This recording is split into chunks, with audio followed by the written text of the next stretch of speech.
morning, good morning, good morning. How are we doing? Happy Friday, my lovelies. Let me just jump over into the collaborative and check that we're coming through live okay. If you're already here, drop a hello. Let me know how you've been. I know it's half-term week, so let me know if you've been teaching, if you had the week off, if you've got the kids at home. What's going on?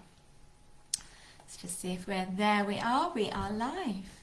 All right, my darlings, so welcome. Did I press record? No, I think we're all good. And welcome to the Yoga Teach Collaborative podcast and the live stream into our support group, the Yoga Teach Collaborative on Facebook. I am delighted you are here. Today we are looking at depth and meaning in social media.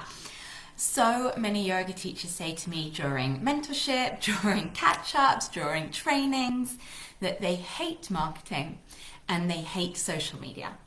That we are going to explore, do a little soul healing, troubleshoot, flip on its head, and see what narratives that we can change today.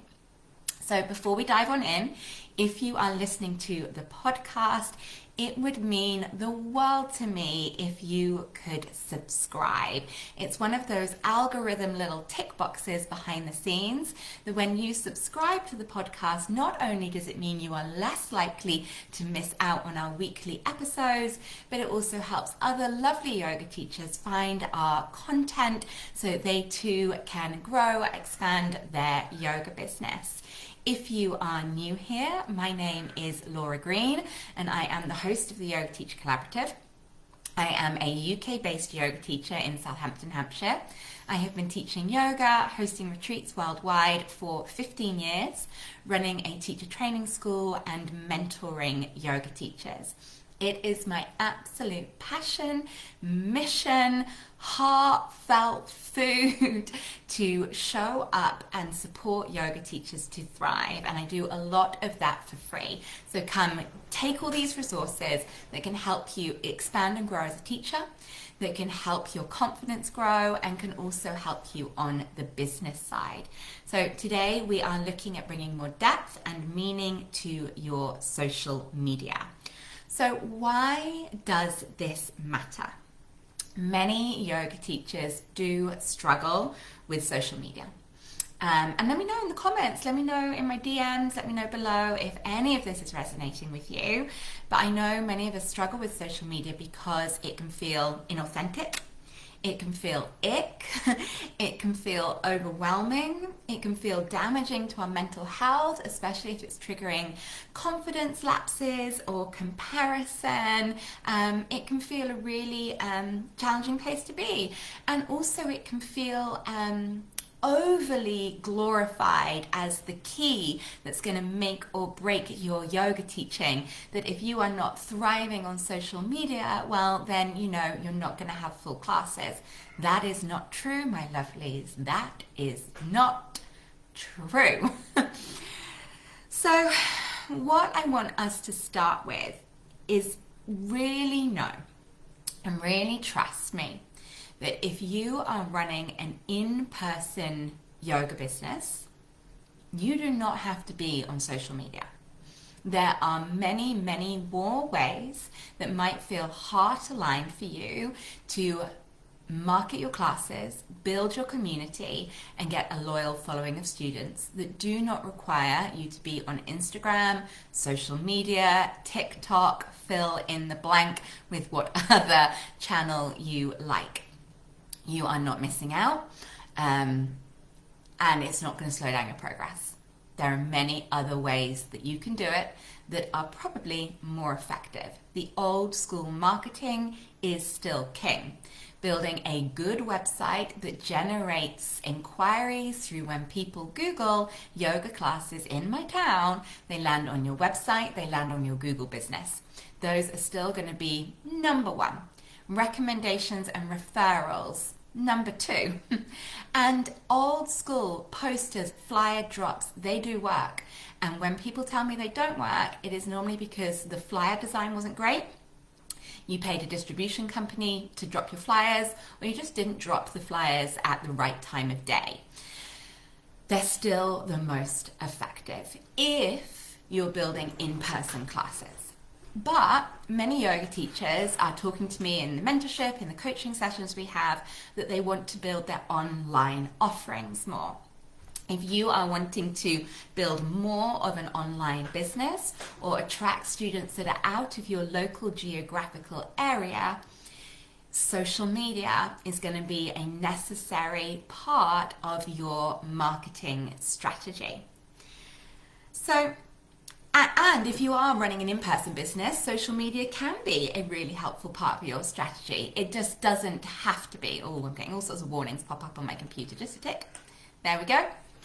So if you really do hate social media, if you find being online is damaging for your mental health, is stopping you taking other aligned action in your business, my loves, just delete it. Even just try it for 3 months. Delete it. So this is where we're starting our session today on social media. If it is triggering, if it is unhelpful for your mental health, if it's not supporting the growth of your business, just delete it. And this is really important to me because this is about claiming your power back. Social media should not be an abusive relationship where you feel locked into using it, locked into staying in that relationship because you fear the repercussions of leaving the relationship. Social media should not have that level of influence on your life. So take your power back. If you do not want to be on social media, delete it. Then, if you are choosing not to delete it, you are choosing to stay present with social media. Therefore, you are choosing to be in this relationship, and we have to make this relationship work for you. But if you don't want to work it, leave the relationship. But if you're going to stay on social media, let's heal the relationship. It is time to start a love affair with it. No relationship is going to yield positive results if you approach it with hate. If you are trying to build a relationship with a human being, you are not going to approach it with hate. You know it wouldn't work. If you are trying to improve your relationship with social media, if you approach it with, I hate social media, I hate marketing, well, it's not going to be a healthy relationship. So it is time to start a love affair with your marketing and a love affair with social media because you are choosing to. If not, delete it. This is your choice. So if we're going to start this relationship afresh with social media, it is time to redefine the relationship you want to have with it. If we are working to heal any relationship, we need to start with the foundation of what do I want from this relationship? What does a healthy relationship look like for me? What am I craving? What does respect look like in a healthy relationship? What do boundaries look like in a healthy relationship? And you want to set all of that out for you and your relationship with social media in your business and in general at large. So let's do a little bit of therapy. Why do yoga teachers or you personally maybe hate social media? There'll be many a yoga teacher that absolutely loves it. But if it's a challenging relationship, why do you think that is? You know, really get clear. Some of the things that I hear during the coaching and mentorship sessions that I do is that for some people, many people, social media can feel inauthentic. And as yoga teachers, we are doing something that's deeply authentic, full of real connection. So if social media feels inauthentic, it's going to stop you liking it. It can be a comparison trap, where that can be damaging to your mental health if you constantly feel like you're comparing yourselves to other people's highlight reel. It can feel like a time and an energy drain. It can feel like it is always changing and that we are a slave to the algorithm. If you have any other reason why you don't like social media, educate me. I am a better mentor for understanding your challenges. So drop it in the comments, drop me an email back. Tell me, why do you hate social media? Is it that it feels unauthentic? Is it the comparison? Is it the time and energy drain? Is it that you feel like you can't do it very well because you don't understand the newest, latest tech, etc.? Okay, so once we've done a little soul diving on why, what is the story, and know all of that is a story that we are going to break down in a second. What is the story you would like? You know, if this was a romantic relationship, we've looked at, okay, what are all the reasons I am not loving this romantic relationship right now? It doesn't feel authentic. It doesn't feel full of respect. It doesn't feel like the person respects my boundaries. I don't feel safe in this relationship. Then you can move on to thinking, okay, now I've identified what is not feeling aligned for me in this relationship. Then you can start thinking, what kind of relationship do I like? What could you love about social media? What could social media do and bring into your life? So for me on social media, yes, I have an Instagram account and I go up and down in how much I use it. And right now, I'm going to be super open. I feel like I'm pretty much hiding on social media at the moment. There's a lot going on in my personal life behind the scenes at the minute with a house move, etc., etc.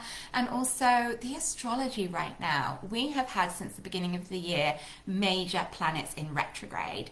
They have all nearly come out. Sunday the 23rd of February, Mars comes out of retrograde. And Mars has been in retrograde since the beginning of December. Personally, I feel deeply connected to Mars. It really is the drive, the foot on the pedal for me. And with Mars going in retrograde, since the beginning of December, I have felt a real slump in my drive and my desire to show up. And that's okay.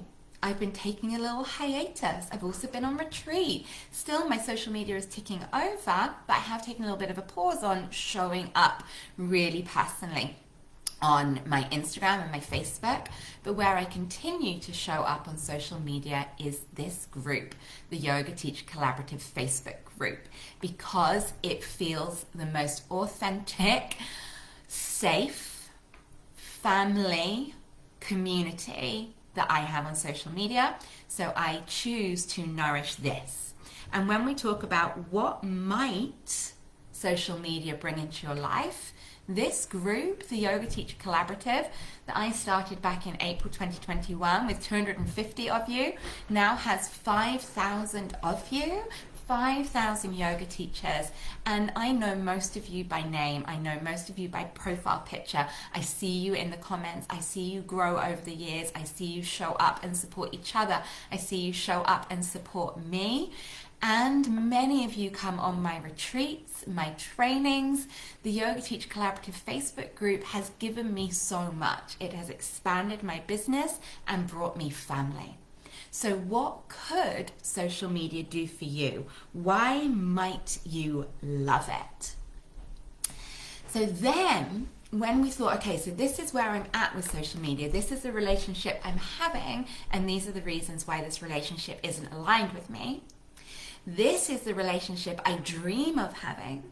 This is the benefits that social media could bring into my life. Then it is time to start making change. And if we crave change anywhere, it must always start with us. If you crave more respect in a relationship, you must give more respect. It has to start with us.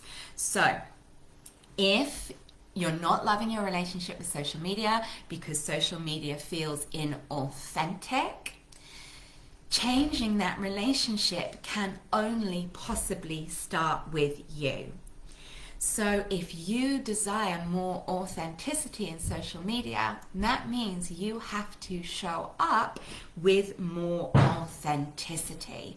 You need to be more honest, more real, more vulnerable, more warts and all. Get rid of the filters, my loves. Get rid of the filters. Get rid of the not showing your face. Get rid of only showing up when you feel perfect. Get rid of only talking about when things are going well and perfect and light and life. Share all of it. Share the authentic self. Now, that doesn't mean you have to go to TMI, too much information. So, this week I have been having a little existential crisis.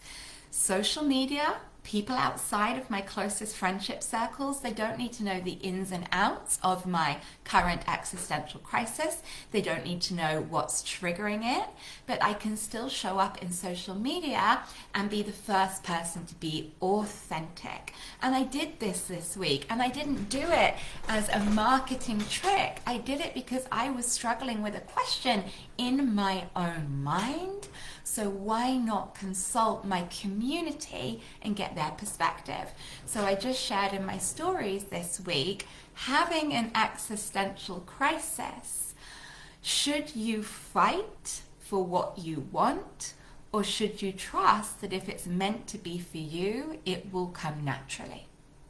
Now, that was an authentic share with a problem I was navigating, and I shared it as a question in my stories with a question box, and I said, let me know your thoughts. I asked my community to come into the conversation, and the outpouring from my community back to that, the number of replies I got to my stories, and these replies were private. When someone answers a story privately in there, it comes into your inbox privately. So it is now intimate, private conversations where people were sharing with me their thought, their reflections. Someone in my community mirrored back the Bhagavad Gita to me. Now, if you've been listening to this podcast for a while, I am a diehard Bhagavad Gita girl. And someone in my community shone that light back at me. Authentic, deep, spiritual, philosophical questions. There was nothing inauthentic about that. It was true, it was deep, it was real, it was connection. Okay? All of that can be found in social media, and I reached out in that moment because I needed support in that moment. I reached out for support, I got support back. So if social media feels inauthentic to you, my loves, I love you, but stop being inauthentic. Stop it.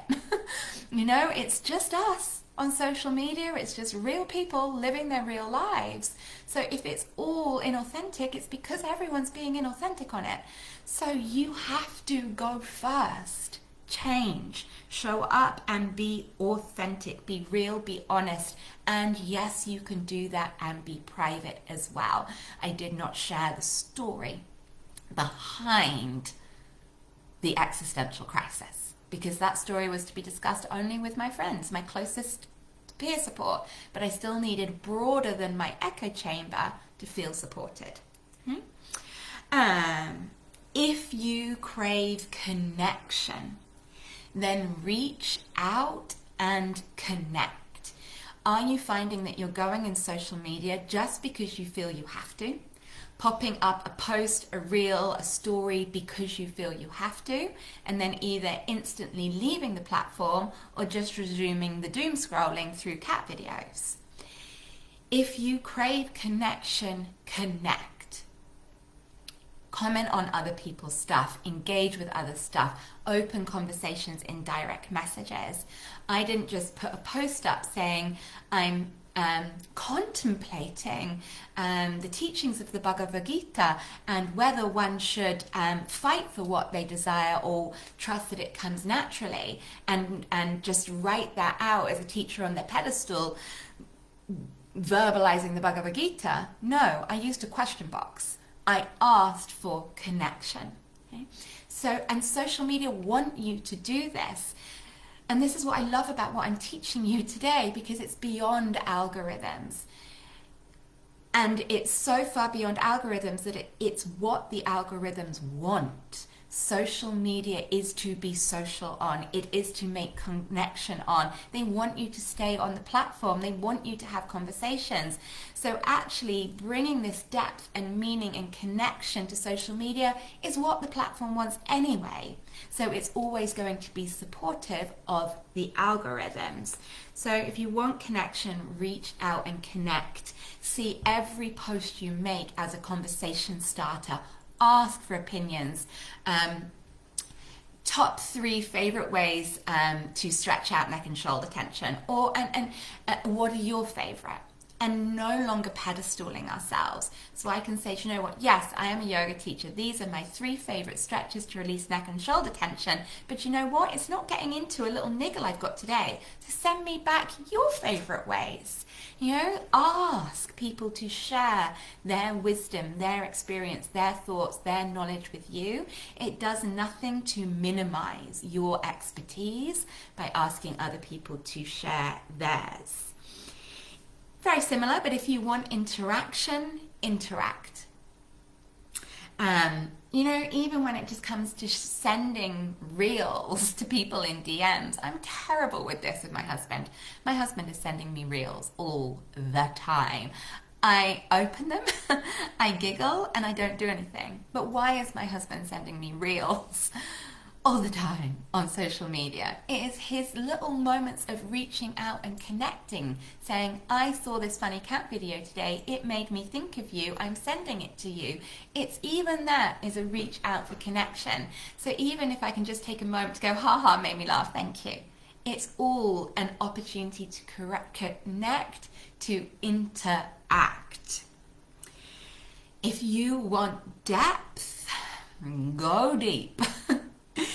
Social media can feel like the surface level, like we have to get everything into one tip, the top tip, like just the surface level. And yes, people's attention spans are short on interaction, but this is powerful. This can be a really powerful skill to hone you as a teacher. Learn how to go narrow and deep. You cannot cover the breadth of a subject in a social media post. And if you try to, people's attention spans are too short. But what you can do is pick something really narrow and go really deep. Okay? And this is a skill in all of our teachings, how to go narrow and deep, how to be more concise, how to be clearer, how to express the point better. And this really requires you to know your stuff. If you cannot express something deep and complex in a succinct way, you have more work to do on that learning. Because this is the skill of a teacher, to be able to take something that is vast, break it down into bite-sized pieces so that someone can understand it. So really cultivate your ability to take complex material and express it simply, concisely, clearly, and retain depth. And that is possible. One of my favorite topics to teach on is the koshas. And I would love to have a week-long retreat to explore the Panchamaya koshas, the 5 layers of the South. I can cut that down into 2 hours. And this morning I challenged myself to cut that down to a half-hour yoga class for my morning warriors, my yoga warriors group. Now, yes, a 30-minute class on the koshas did not have anywhere near as much content as if I delivered it over a week, but I know and have been teaching the koshas for 10 plus years. It is one of my single most favorite pieces of yoga philosophy, aside from the Gita, that gets a whole nother box on its own. And I have expressed it so many times. I've been honing down how to express this clearly, concisely, in a way that is narrow and deep. And I would love you to cultivate that skill. And yes, you can use things like ChatGPT to help you, but get better at this yourself. Get a better editor, a better teacher. Be able to express things clearly and concisely. Think narrow but deep. Okay, slight change of gear. Something else I'd like you to shift your focus with on social media is how we think about followers. Rather than thinking about followers, think of people on social media as community, friends, community. If someone has just started to follow you on social media, imagine that is like someone has just come to visit you at your house. And your social media is your house. Your social media shares a little bit about all of the things that make you you, that you are multi-passionate about. Just as if you come into my home, if you come into my social media and you follow me for a while, you're going to realize I love yoga, I love music, I love cats, and I love travel. If you come into my home, I'm in my office right now. There's lots of signs on the walls behind me. You can't quite see in this camera angle that says, when in doubt, do yoga. There's another one, yogic rules over there. There's a definition of yoga. If you come into just this front room in my house, you'll know I love yoga. There's a piano and there's a harp. You'll know I love music. There's wonderful artifacts I've picked up from travel. You know I love travel. And you'll soon see a cat come through. So walking into my house should feel no different than walking into my social media. You get a feel of who I am instantly. Now, if you've come to my house for the first time, I'm not just going to ignore you as you let yourself in and wander around. That would be weird. But that's exactly what happens on social media. People are like, oh, there's a new follower. And then you just leave them to stick their head through the front door, not be welcomed, and then leave. Okay? So when you have a new follower on social media, please think of it like a new person coming to your house. And now I'm coming out of my Mars retrograde funk. I'm going to be really working on this from March. If someone was to come to my house, someone's going to come into your social media. Hi, welcome. Thank you for choosing to follow me today. Thank you for coming to visit my house today. What would you do next when someone comes and visits your house? You maybe show them around. Or come into the kitchen, this is the lounge, or come into my office. Welcome to my Facebook page. Here you'll be able to find out things about yoga, travel, and adventure. Just show them around the house a little bit. Let them know what to expect. Then the next thing you are going to do if someone comes to your house is offer them a drink. You can say, can I get you something? Can I get you a cup of tea? Same in the social media. Is there something I can get you? I've got this wonderful free resource on the 5 benefits of meditation. Is there something I can get you? Is there something I can give you? Is there something I can offer you that will make you feel more comfortable and welcome here?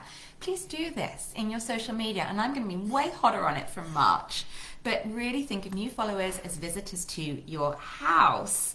Host them, welcome them, offer them a drink, give them a tour, and follow up on them. Invite them to come back again. Oh, it's been really nice having a cup of tea with you today. Would you want to come back next week? Invite people to stay connected with you. Thank you for being here. Did you know we post a new podcast episode every week? Next week's going to be a really juicy one on social media. Why don't you pop back in and see us? Same thing, someone at your house. And then a more tangible business point. It's really, really, really important. I'm going to say that again. It's really, really, really, really, really important that you see social media as like the front of house, and the next step where you really want to get someone to is from your social media to your email list. Social media is where we go to peruse, email is where we go to buy. So when you're offering someone a drink, oh hey, can I get you a cup of tea? Hey, can I get you something? I offer these lovely free resources. Ideally, those free resources are all via a web landing page that requires an email sign up, so that then you're getting someone on your email list. And once someone's on the email list, it's the same story. Treat them like they've just come to your house and to the intimate inner circle of your house. Maybe, I want to say maybe that's your bedroom. That's probably a little bit too far. Maybe it's into your lounge versus into the kitchen. If you come to my house first, you'll come to my kitchen. I'm only going to really go and sit down with you in the lounge if we're here to get to know each other better. Otherwise, we'll just kind of stand in the kitchen. So see your email list as you've brought them into your lounge. And then it's the same thing. Hey, can I get you something? Would you like a cup of tea? Can I give you a puff? Would you like a blanket to stay warm? And then you start to have the more intimate conversations in the lounge. You start to have the more intimate conversations in your email nurture series, in your email communications. And then over time, those followers are starting to get to know you more intimately, feel welcome in your home, and then they are going to become paid for, they're going to pay for something you offer and become a customer. Okay? Nearly there, my lovelies. Next up, storytelling. So yes, social media's algorithms are always changing. One of the things that I know from my mentors and my coaches right now is the most performing content at the moment is storytelling. It's not what you put in hashtags. It's not whether you did it as a reel. It's not whether you put a trending audio on it. It is storytelling. Now, I know you've lived a life. I know every human that walks this earth has lived a life and has stories to tell. But I find it even with myself, I'm like, I don't have any stories to tell. Or I look at my mentors that are doing storytelling really well, and I'm like, oh yeah, but that's because you live a really exciting life. You've done really cool things. And there's something about this sort of doubt or this, yeah, but people aren't be interested in the stories I have to tell, that I tell myself. I mean, that's a story I'm telling you right now. You know, that when I finally realized that my stories were worth telling. That's the story. It's probably going to take you to sit down with a notebook and write a list of 5 headlines of stories. And write your story headlines as if you write for the Daily Mail. Okay? But what are the 5 story, 10 story headlines? I know you have stories. I know you do. But probably the world, life, has told you your stories aren't interested. I am interested in your stories. I did a mentorship call with someone this week who is, she's 50, she's stopped her full-time job and she is traveling. And even she didn't think she had stories right now. And I'm like, your life is a movie I wish I was living. Tell me a story of your day. You know, tell me that you went shopping to the market today. Tell me your stories. So a couple of homeworks just to get you going on storytelling. I would like you to write a story, and it's super short. Remember, we talked about the power of being concise. The leap I was terrified to take. Okay, that's your Daily Mail headline. Go write me a story, share it on social media. The practice that changed everything for me. There's your headline, go write your story. The huge shift of perception I had on X. For me, that story could be, I used to hate chanting. Now I lead kirtan. The huge perspective shift I had when I found my voice to sing in public. Okay? The turning point. When I had X turning point. Okay, so get in and tell me some stories. I know you have them. I know I have them. We just need to trust they want to be heard. And the only way you're going to build that trust is to start telling them. And then start listening to the feedback with people that love your stories. I'm better at sharing stories in the moment as they go. And I know how invested my community are in the stories of my life as they unfold. When you are telling a story, get straight to the point and get straight to the heart. Storytelling, you start at the moment of peak drama, peak interest, the peak, and then you rewind back. So you know those movies that start at like the peak point. So say they start this moment, the Hollywood blockbuster, and there's this big explosion, and you see Keanu Reeves and someone else, you know, walking away from the explosion with the fire roaring in the background behind them. The movie starts there and you are instantly hooked. And then it goes, rewind 6 months, and the rest of the film is walking you back up to that moment. Hollywood know how to sell a story, my loves. It's a methodology. You tell the same methodology. You start at the peak point of your story. The moment my husband got jumped by a cheetah. Okay? And I tell that story quite often, but that zoom back story is for me a story about when I learned to downregulate my nervous system so that I didn't give off fear when surrounded by these 3 cheetahs. But I start that story at peak drama, whereas if I said to you, so I had this really pivotal moment in my life when I realized the importance of being able to downregulate my nervous system through the yogic techniques of managing my breath. It's not interesting. It's important, but you're not hooked in. Whereas if I start the story, the moment my husband got jumped by a cheetah, now you're interested, and then I get to rewind back and tell you the important message about how yoga taught me to downregulate my nervous system, so in that moment I didn't freak out. Okay.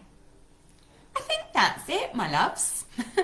I think that is it. So how to bring more depth and meaning to social media. Mars is coming out of retrograde on Sunday, so a little bit of drive is slowly beginning. It does have a shadow period. Slowly, we're coming back to ourselves, and you'll see me slowly showing up more on my social media. I have been hiding, I will confess that. Probably doesn't look like I've been hiding, but you'll see it's a lot of static images. It's not much of me talking live on video, unless it's here with you, because I never hide from you. Okay, lovelies, if this has been useful, drop me an email, drop me a comment. Let's start practicing. I crave connection, interaction, depth. I pour it all out to you here. So come meet me. Reply, comment, engage, interact. We can have more depth in our relationship. It doesn't have to just be this content consumer. These are all extensions to connect. So connect, my loves. If you're sharing a story, tag me. Connect. I am here to connect with you. Life is better when we have more depth and meaning in our connections. If this has been a useful episode, please share it with somebody. That is a form of connection. Hey, I listened to this podcast today. I think you would really like it. Connect. All right, darlings. I will see you next week. Bye for now.